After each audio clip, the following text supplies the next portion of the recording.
تو ناظرین کرام، مجھے اس جیسے لوگوں پر انتہائی تعجب ہوتا ہے کہ اپنی جہالت، کم علمیوں، کم عقلی پر پردہ ڈالنے کے لیے کتنے کتنے پینترے بدلتے ہیں۔ میں نے اپنے اس بیان میں اس کی قبریت و صلاحیت کا پردہ چاک کرتے ہوئے سرکار دو عالم نور مجسم شفیع معظم صلی اللہ علیہ وسلم کا فرمان علی شان جو اس حضرت نے اپنے جمعہ کے خطبہ میں پیش فرمایا، مختصر سا حصہ، انی تارکن فیکم الثقلین، الثقلین کو ثقلین پڑھا، معرفہ کو نکرہ پڑھا، کہ جس شخص کو معرفہ اور نکرہ کا پتہ نہیں ہے کہ یہاں سرکار دو عالم صلی اللہ علیہ وسلم نے دو چیزوں کو جو خاص کیا اس کو میں عام کر رہا ہوں، تمہارا میں کتنی خرابی لازم آ رہی ہے۔ میں نے اس پر اعتراض اٹھایا تو اس نے جواب میں کیا کہا، آپ سکرین پہ دیکھ سکتے ہیں۔ جناب کہتے ہیں کہ انی تارکن فیکم الثقلین ہی پڑھا گیا تھا، لیکن چونکہ لائیو ریکارڈنگ تھی اور سگنل پرابلم کی وجہ سے ایک آدھا حرف مس ہو جانا معمول کی بات ہے، ایک آدھا حرف مس ہو جانا یہ معمول کی بات ہے، لیکن آپ اس کو دیکھ سکتے ہیں، سن سکتے ہیں کہ یہاں الفاظ مس نہیں ہوئے، بلکہ اس نے وقف کر کے بعد میں ان کو پڑھا ہے۔ انی تارکن فیکم ثقلین، انی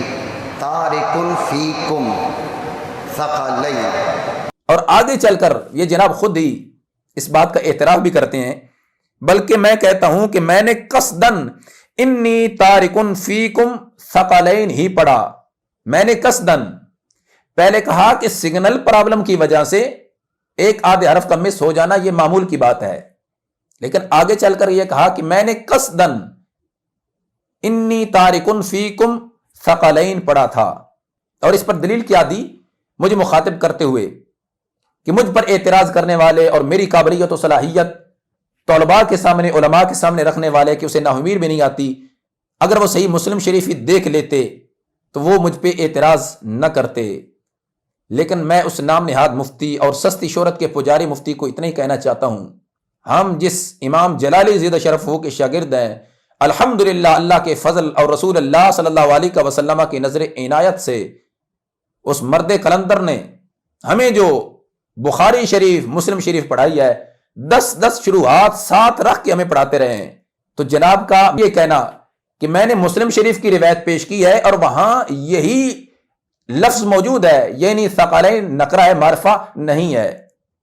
تو ناظرین آپ دیکھ لیجئے سکرین پہ، آپ صحیح مسلم شریف بھی دیکھ لیں اور پھر فیصلہ آپ نے خود کرنا ہے۔ جو میں نے اس کی ویڈیو پیش کی ہے اس کے اندر الفاظ کیا تھے اس حضرت کے، انی تارکن فیکم ثقلین، انی سے روایت کو شروع کیا ہے۔ اب اس حضرت نے جو کہا کہ میں نے مسلم شریف سے روایت پیش کی تھی اور وہاں ثقلین نکرہ معرفہ نہیں ہے، تو یہ دیکھ لیجئے اصل روایت کس طرح کی ہے، آپ دیکھ سکتے ہیں، وَأَنَا تَارِكٌ فِيكُمْ ثَقَلَيْن،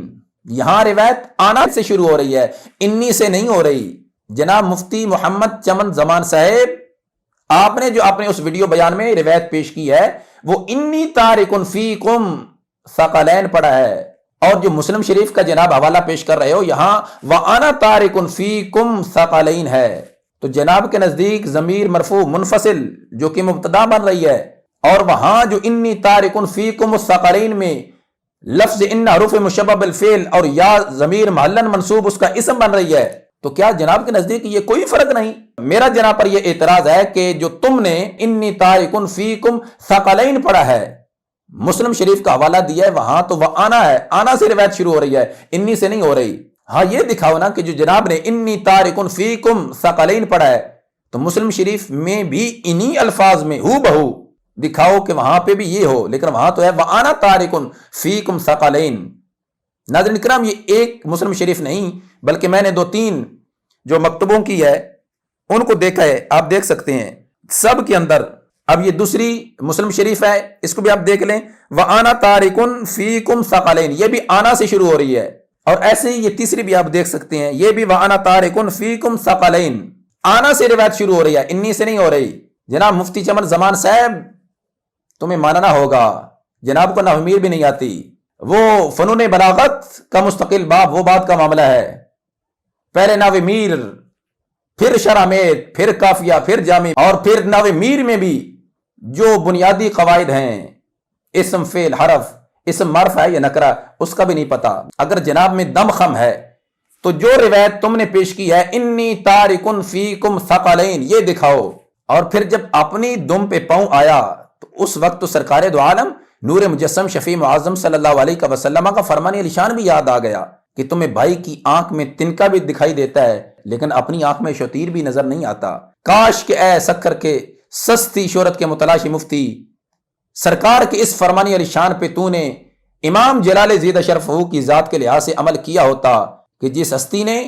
اپنی وضاحت بھی دے دی کہ میری اس سے مراد خطا اجتہادی تھی، تو جناب کا آج یہ حشر نہ ہوتا جو عوامی اہل سنت کے سامنے ہو رہا ہے۔ خود بھی جناب اس چیز کا اندازہ ہو چکا ہے، جو غیور عوامی اہل سنت کی طرف سے تمہیں آئے روز فیڈ بیک مل رہا ہے، تم خود ہی اس کا اندازہ لگا رہے ہو۔ لیکن اللہ کرے حیا نام کی کوئی چیز مل جائے اور غیرت نام کی کوئی چیز مل جائے، پھر ہی یہ سب کچھ انسان کو محسوس ہوتا ہے کہ میرا حشر اور نشر کیا ہو رہا ہے۔ لیکن ناظرین کرام، جو اس پر اعتراض کیا اور اس نے تحریر کی صورت میں اس کا رد کیا، جواب دینے کی کوشش کی ہے، میں آپ کے سامنے ایک ایک کر کے رکھوں گا، فیصلہ آپ نے کرنا ہے۔ میرا کام ہے حقیقت آپ کے سامنے کھول کر کے رکھ دینی، تصویر کے دونوں رخ آپ کے سامنے رکھنا میری ذمہ داری ہے، فیصلہ آپ نے کرنا ہے۔ اور پھر ناظرین کرام، میں نے اس حضرت کی کتاب پر ایک اعتراض یہ بھی کیا تھا کہ جناب نے اپنی کتاب کے اندر جو روایات نقل کی ہیں، روایات نقل کی ہیں، میں لفظ اس میں بولا ہوا میں نے روایات نقل کی ہیں، کوٹ کی ہیں، حضرت سیدنا امیر معاویہ رضی اللہ عنہ کی بے ادبی کرنے والے کا حکم، عقیدہ نمبر 30، کوئی ولی کتنے ہی بڑے مرتبہ کا ہو کسی صحابی کے رتبہ کو نہیں پہنچتا۔ حضرت علی رضی اللہ عنہ سے حضرت امیر معاویہ رضی اللہ تعالی عنہ کی جنگ خطا اجتہادی ہے جو گناہ نہیں، اس لیے حضرت معاویہ رضی اللہ تعالی عنہ کو ظالم، باغی، سرکش یا کوئی برا کلمہ کہنا حرام و ناجائز بلکہ تبرع و رفض ہے۔ یہ اس نے خود اپنی اس کتاب میں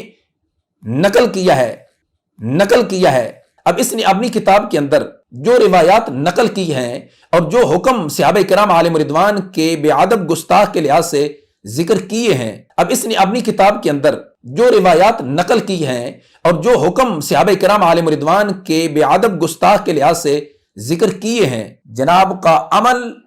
اور فعل اپنے ہی اس فتویٰ کے خلاف ہے، اور جس پر پھر مزید میں نے وضاحت کرتے ہوئے یہ کہا تھا کہ آناف نے خبر واحد کو قبول کرنے کے لحاظ سے جو شرائط بیان کی ہے ان میں ایک شرط یہ بھی ہے کہ راوی کا اپنا فتویٰ یا فعل اپنی ہی روایت کے خلاف نہ ہو۔ راوی کا اپنا فتویٰ کے لفظ اس میں موجود ہیں، ناظرین آپ میری وہ والی ویڈیو کلپ سن سکتے ہیں، اور مجھے حیرانگی ہوتی ہے اس کی تحقیق پر کہ احناف نے جو خبر واحد کو قبول کرنے کے لحاظ سے شرائط ذکر کی ہیں ان میں ایک شرط یہ بھی ہے کہ راوی کا اپنا فتویٰ یا فعل اپنی ہی روایت کے خلاف نہ ہو، تو جناب نے جو کتاب لکھی ہے یہ فتویٰ ہے یا کہ نہیں؟ اگر تو فتویٰ ہے بقول تمہارے، پھر اس کے اندر جو روایت نقل کی ہیں وہ فتویٰ جناب کے عمل اور فعل کے خلاف ہے۔ تو اس حضرت نے میرے اس اعتراض پہ بڑا ہی لمبا چوڑا کلام کرتے ہوئے یہ کہا کہ چونکہ چمر زمان کا عمل بیان کردہ حکم کے خلاف ہے لہٰذا یہ کتاب قابل عمل نہیں، اور پھر آگے ایک اپنے خاص انداز میں، کیونکہ کلو اناء یترشح بما فیہ کی حضرت مصداق ہیں، اسی کا اظہار کیا، دل کردہ لا لواں لتر تے پا لواں لمیاں مارا دست گنا ہک۔ ویسے انداز یہی ہوتا ہے، چونکہ دلیل تو پاس ہے نہیں، اپنا دفاع تو کر سکتے نہیں، جو کچھ کہا ہے لکھا ہے اس کا ڈیفینڈ کر سکتے نہیں، پھر آخر یہی جواب دینا ہوتا ہے۔ لیکن آگے حضرت کیا لکھتے ہیں، اس اجہل سے کوئی پوچھے کہ شرائط ہیں روایت کی اور محفوظہ عن الخطا میں جو مذکور ہوا ہے وہ روایت ہے یا نقل، یعنی مجھے مخاطب کر کے یہ جناب فرما رہے ہیں کہ اس اجہل سے کوئی پوچھے کہ شرائط ہیں روایت کی اور محفوظ عن الخطا میں جو مذکور ہوا وہ روایت ہے یا نقل، یعنی اس کے کہنے کا یہ مقصد ہے کہ میں نے اپنے اس فتوے کے اندر جو روایات لکھی ہیں وہ میری روایات نہیں ہیں بلکہ میں ناقل ہوں، اور میں نے اپنی اس کتاب میں صرف اور صرف وہ روایت نقل کی ہیں۔ لہٰذا تمہارا یہ کہنا آناف کے لحاظ سے کہ آناف خبر واحد کو قبول کرنے کے لحاظ سے جو شرائط بیان کرتے ہیں ان میں وہ یہ کہتے ہیں کہ راوی کا اپنا فتویٰ اور فعل اپنے ہی روایت کے خلاف نہ ہو، وہاں پر روایت کا ذکر ہے اور میں نے روایات نقل کی ہیں، میں راوی نہیں ہوں، میں ناقل ہوں، لہذا میرے پہ تمہارا اعتراض کرنا یہ بنتا ہی نہیں ہے۔ لو دام میں خود ہی سیاد آ گیا۔ ناظرین اکرام، یہاں میں اس کو اور اس کے جتنے بھی حواری ہیں میں ان سب کو مخاطب کرنا چاہوں گا کہ امام جلال زید شرفہ نے جو الکوثر الجاری کا حوالہ پیش کیا تھا، وہاں پر ان سب نے لمبی لمبی زبانیں نکال کے ان پر کیا کچھ کلام کیا وہ آپ نے دیکھ بھی لیا ہے، سن بھی لیا ہے۔ تو امام جلال زید شرفہ بھی وہاں پر نقل ہی کر رہے تھے، کوئی اپنی طرف سے حکم بیان نہیں کر رہے تھے، انہوں نے روایت کو صرف نقل کیا۔ اور مناظرہ رشیدیہ میں مکمل ایک نقل کی بحث ہے، اگر جناب نے پڑھی ہوتی تو سب سے پہلے امام جلال زید شرفہ پر یہ اعتراض نہ اٹھایا جاتا، لیکن آج جب اپنی دم پہ پہنچ آیا تو وہاں پر نقل بھی یاد آ گئی کہ میں نے حدیث کو نقل کیا ہے، میں ناقل ہوں، لہذا تمہارا یہ اعتراض کرنا بنتا ہی نہیں ہے۔ لیکن آگے کیا لکھتے ہیں جناب، یہ فرماتے ہیں کہ اس کم عقل سے کوئی پوچھے کہ اگر اس کے دعویٰ کے مطابق میرا کوئی عمل محفوظہ عن الخطا میں بیان کردہ کسی مسئلہ کے خلاف ہے تو اس وجہ سے وہ ایک نقل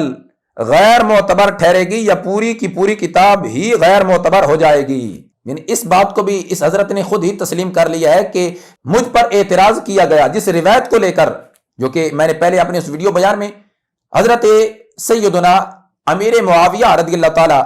عنہ کے لحاظ سے جو اس نے خود ہی حکم بیان فرمایا ان کے گستاخ کے لحاظ سے، اور پھر اسی طرح حضرت سیدہ طیبہ طاہرہ سیدہ اما عائشہ صدیقہ رضی اللہ تعالی عنہا کے گستاخ کے لحاظ سے جو حکم بیان فرمایا ہے، اور دیگر صحابہ کرام خلفائے راشدین علیہم رضوان کے لحاظ سے، تو اس پر میں نے یہ کہا تھا کہ سارے کے سارے تیرے وہ دست و بازو ہیں، وہ پیر آصف علی شاہ ہو، وہ حنیف قریشی ہو، وہ عرفان شاہ مشہدی ہو، وہ محفوظ شاہ ہو، یہ سارے کے سارے تمہارے ہی وہ ہم نوالو ہم پیالہ ہیں۔ تو ان کا عمل دیکھیے، اور اپنی اس کتاب کے اندر جو روایت تم نے نقل کی ہے ان کے اندر جو حکم بیان کیا وہ حکم دیکھیے۔ تو اس چیز کو تو جناب نے اس حضرت نے ایکسپٹ کیا کہ اگر اس کا دعویٰ مان لیا جائے تو پھر بھی اعتراض صرف اس ایک نقل پہ ہو سکتا ہے، پوری کتاب پہ نہیں ہو سکتا، کہ وہ ایک نقل تو غیر معتبر ہو سکتی ہے، اس کی وجہ سے پوری کتاب پر اعتراض نہیں کیا جا سکتا۔ چلو آپ کی اتنی بھی مہربانی کہ جناب اس چیز کو تو مان گئے نا کہ میری یہ والی روایت جس پر میں نے اعتراض اٹھایا یہ غیر معتبر ہے۔ وہ جس طرح عقل مند، زیرک اور دانا لوگ یہ فرماتے ہیں کہ پوری دیگ کو چیک کرنے کی ضرورت نہیں ہوتی، صرف ایک دانہ ہی چیک کر لو تمہیں اندازہ ہو جائے گا کہ اس کا ٹیسٹ کیسا ہے۔ جناب ہمیں اندازہ ہو چکا ہے، لیکن ایک چیز بڑی قابل غور ہے کہ اگر اس کے دعوے کے مطابق میرا کوئی عمل، یہاں پر کوئی کی بات نہیں، یہاں پر 100% ہے جناب کا عمل ہے کہ گستاخان صحابہ کرام علیہم رضوان کے ساتھ جناب کے تعلقات آج بھی قائم ہے، اور ان کے لیے بڑی بڑی دعائیں کرتے ہیں، وہ آصف شاہ ہو یا حنیف قریشی ہو، ان گستاخوں کے ساتھ آج بھی آپ کے روابط قائم ہیں۔ جناب کا کوئی عمل نہیں، بالیقین 100% جناب کا یہ عمل ان گستاخوں کے ساتھ آج بھی قائم ہے۔ ناظرین اپنی اس کتاب پر تو لمبا چوڑا کلام کیا، لیکن جو میں نے اعتراض اٹھایا تھا کہ ان گستاخوں کے لحاظ سے جو حکم بیان کیا گیا ہے اس پر تو نے خود عمل کیوں نہیں کیا، اس کا جواب نہیں دیا۔ وہاں پہ چشم پوشی، اس کی پوری تحریر آپ دیکھ سکتے ہیں، کہیں بھی ان گستاخوں کے لحاظ سے اس شخص نے اپنی اس تحریر میں اشارہ تک بھی نہیں کیا۔ کیوں؟ اس لیے کہ آج بھی ان کے ساتھ تعلقات قائم ہے۔ اگر ان کی صفائی دیتا کہ وہ بالکل ایسے نہیں ہے، وہ تو آئے روز اس طرح کر رہے ہیں، تو کس طرح صفائی دے سکتا تھا؟ جو اس نے اسی میں غنیمت جانی، کبوتر کی طرح آنکھیں بند کر لو اور یہیں سے گزر جاؤ۔ لیکن میرا آج بھی اس پر قرض ہے، جو اس نے اپنی اس کتاب کے اندر گستاخان صحابہ کرام علیہم رضوان کے لحاظ سے جو احکام بیان کیے ہیں اس پر خود یہ عمل کیوں نہیں کر رہا؟ اس کی کیا مجبوری ہے کہ جو آج بھی حضرت سیدنا امیر معاویہ رضی اللہ تعالی عنہ کی مقدس ذات پر تبرہ بازی کر رہا ہے، اور اس کو یہ ہر وقت بغل گیر کیے ہوئے ہے، جہاں بھی جاتا ہے اس کو ساتھ لے کے جاتا ہے، اسی کے ساتھ اس کا اٹھنا بیٹھنا اور اسی کا ساتھ ہی اس کے تعلقات آج بھی قائم ہے۔ اپنی اس تحریر میں ان کے لحاظ سے اس نے کیوں نہیں حکم بیان کیا کہ جو بھی سرکار کے صحابہ میں سے کسی بھی صحابی کا گستاخ ہے، چاہے وہ پیر آصف شاہ ہو یا حنیف قریشی ہو یا عرفان شاہ، کوئی بھی ہو، وہ سب ہی میری اس روایت کے مصداق ہیں، میں نے سب کے لحاظ سے حکم بیان کیا ہے، میں نے اس میں سے کسی کو مستثنا نہیں کیا۔ لیکن اس نے جواب نہیں دیا، میرا اس پر قرض ہے، اس کو جواب دینا ہوگا۔ عوام اہل سنت فیصلہ آپ نے کرنا ہے، ہمارا کام آپ کے سامنے حقیقت کھول کے رکھ دینی ہے۔ اور اس طرح سامعین و ناظرین میں نے اس پہ یہ بھی اعتراض کی جو اس نے اپنے اس جمعۃ المبارک کے خطبہ میں تاجدار صداقت حضرت سیدنا صدیق اکبر رضی اللہ تعالی عنہ کا فرمان نشان پیش کیا، آپ اس کو ابھی بھی سماعت کر سکتے ہیں۔ اور ساتھ ہی جو اس کی جان خیر الورا صلی اللہ علیہ وسلم کے لحاظ سے میں نے حوالہ پیش کیا تھا کہ وہاں اس نے عبارت ٹھیک لکھی ہے، جب دیکھ کے لکھ رہا تھا، کاپی پیسٹ کر رہا تھا، وہاں عبارت ٹھیک لکھ رہا تھا، لیکن جہاں اس نے زبانی پڑھی ہے عبارت غلط پڑھی ہے، آپ سن سکتے ہیں۔ ساتھ ہی یہ آپ اس کی جو جان خیر الورا صلی اللہ علیہ وسلم میں عبارت ہے، ساتھ ساتھ وہ بھی دیکھ لیجئے، اور ساتھ ساتھ آپ سماعت بھی کر لیجئے۔ اس نے عبارت صحیح پڑھی ہے، جو الفاظ روایت کے ہیں وہ بہو سیم اس نے وہی پڑھے ہیں یا آگے پیچھے کر کے پڑھے ہیں؟ ایک دفعہ آپ سماعت فرما لیجئے، میں اس پہ پھر کلام کرتا ہوں۔ تو آخری جملہ حضرت بکر صدیق رضی اللہ عنہ نے سیدہ کے سامنے کیا کہا؟ آپ نے فرمایا ما ترکت الاہل والمال والعشیرہ الا لمرضات اللہ ورسولہ ولمرضاتکم یا اہل البیت۔ تو آخری جملہ حضرت بکر صدیق رضی اللہ عنہ نے سیدہ کے سامنے کیا کہا؟ آپ نے فرمایا ما ترکت الاہل والمال والعشیرہ الا لمرضات اللہ ورسولہ ولمرضاتکم یا اہل البیت۔ جی ناظرین کرام، آپ نے سماعت فرمایا ہے۔ اب اس کا الفاظ کا رد و بدل کرنا، آگے پیچھے کر کے پڑھنا اور پھر ساتھ اعراب غلط پڑھنا کہ الا ابتغاء مرضات اللہ، اس نے مردات کو مردات پڑھا۔ میں نے قرآن مجید فرقان حمید سے آیا کریمہ پیش کی، وَمِنَ النَّاسِ مَن يَشْرِي نَفْسَهُ ابْتِغَاءَ مَرْضَاتِ اللَّهِ۔ اس نے کہا کہ جی مردات کو میم کے کسرہ کے ساتھ بھی پڑھ سکتے ہیں، لیکن حوالہ نہیں دیا، بس مطلقاً اتنا کہا کہ جی مردات کو آپ میم کے کسرہ کے ساتھ بھی پڑھ سکتے ہیں، مردات پڑھ سکتے ہیں، حوالہ کیوں نہیں دیا؟ اب میرا اس پر یہ بھی قرض ہے کہ جتنی بھی ڈکشنریز ہیں، چاہے وہ فیروز اللغات ہے یا القاموس المحیط یا القاموس الجدید ہے، کسی سے بھی یہ دکھا دیں کہ مردات کو آپ مردات پڑھ سکتے ہیں، لیکن نہیں دکھا سکتے۔ اگر کہیں نہ کہیں ہوتا تو جناب بڑے شاطر ہیں، ہمیں اس چیز کا اندازہ ہے، فوراً ہی اس کو لے کے آتے، لیکن صرف اتنا کہہ کے جی مردات کو آپ میم کی کسرہ کے ساتھ بھی پڑھ سکتے ہیں، اور وہیں سے بھی کبوتر کی طرح آنکھیں بند کر کے آپ نے آگے گزرنے میں ہی غنیمت جانی۔ لیکن میرا جناب پر یہ بھی قرض ہے۔ اور پھر سامعین و ناظرین، مجھے اس بات پر بڑی حیرانگی ہوتی ہے کہ یہ بیچارہ اگر کوئی تحریر اپنی لکھتا ہے یا کوئی ویڈیو، اول تو یہ بناتا نہیں ہے، بولتا نہیں ہے، بولتا کم ہے، کاپی پیسٹ زیادہ کر کے تحریریں زیادہ یہ وائرل کرتا ہے، لیکن جو بھی یہ تحریر وائرل کرتا ہے، نیچے جو اس کے کمنٹس ہوتے ہیں وہ بھی بڑے قابل دید ہوتے ہیں، اور لوگ جو اس کو جس انداز میں خراج تحسین پیش کرتے ہیں وہ بھی آپ سکرین پہ دیکھ سکتے ہیں۔ اسی تحریر پہ جو اس نے میرے لحاظ سے لکھی ہے، ایک نظر آپ بھی دیکھ لیجئے، فیصلہ آپ خود کر لیجئے، میں اس میں کچھ بھی نہیں کہوں گا۔ لیکن الحمدللہ اللہ کے فضل، رسول اللہ صلی اللہ علیہ وسلم کی نظر عنایت سے بندہ نچیز کا جو بھی بیان، جو بھی ریکارڈنگ ویڈیو آپ لوگوں کی سماعتوں کی نظر ہوتی ہے، تو اس کے نیچے جو کمنٹس آتے ہیں اس پر بھی اس حضرت کو بڑا ہی درد ہوتا ہے کہ جی وہ جہل کمپنی، وہ یہ وہ بس اسٹوڈیو میں بیٹھ کے کیمرے لگا کے ویڈیو بنا کر اس کو وائرل کر دیتے ہیں، اور پھر ایک پوری ٹیم بٹھائی ہوئی ہے جو کمنٹس کرتے ہیں اور واہ واہ کر رہے ہوتے ہیں اور داد دے رہے ہوتے ہیں، یہ ہے وہ ہے۔ اگر مجھے ڈر نہ ہوتا، مجھے خطرہ نہ ہوتا کہ اہل سنت کے عقیدے کے ساتھ اس طرح کا یہ معاملہ کر رہے ہیں، تو میں کبھی بھی ان کے مقابلے میں نہ آتا، میں یہ نہ کرتا، میں وہ نہ کرتا۔ جناب میرے امام نے جو کہا تھا وہ ٹھیک کہا تھا کہ سونا جنگل رات اندھیری چھائی بدلی کالی ہے، سونے والوں جاگتے رہیو چوروں کی رکھوالی ہے، کہ چوری جناب خود کر رہے تھے، اور امام جلال زیدہ شرف نے تمہاری اور تمہاری پوری کمپنی کی وہ چوری پکڑی، اور ہم نے بھی تمہارے وہ سارے پردے چاک کیے، خیانتیں تمہاری لوگوں کے سامنے رکھی، تو الٹا چور کوتوال کو ڈانٹے؟ نہیں، ایسا نہیں چلے گا۔ میری ویڈیوز کے نیچے جو کمنٹس آتے ہیں، الحمدللہ اللہ کے فضل سے وہ غیور عوامی اہل سنت ہیں جو اس چیز کو جان چکے ہیں، پہچان چکے ہیں کہ مسلک رضا، مسلک اعلی حضرت اور عقائد اہل سنت و نظریات اہل سنت کے ساتھ بغاوت کون کر رہا ہے، اور رفضیت اور تفضیلیت کو تقویت کون دے رہا ہے۔ عوامی اہل سنت اس کا فیصلہ کر چکی ہے، اور انشاءاللہ العزیز مزید وہ فیصلہ کرے گی، اور جناب کو اور جناب کی پوری کمپنی کو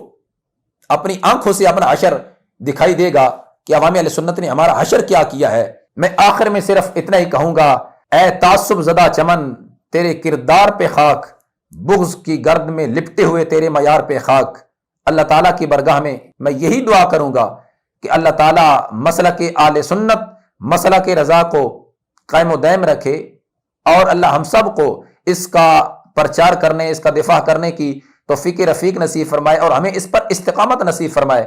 اللہ ہم سب کو اس فتنوں کے دور میں اپنے ایمان کی حفاظت کرنے کی، اپنے عقیدے کی حفاظت کرنے کی توفیق رفیق نصیب فرمائے۔ میں کہتا ہوں بدخواہوں سے، اٹھ جاؤ میری راہوں سے، مقروض ہے میری جاں ابھی، ہم خود ہی قرض چکائیں گے، وما توفیقی الا باللہ۔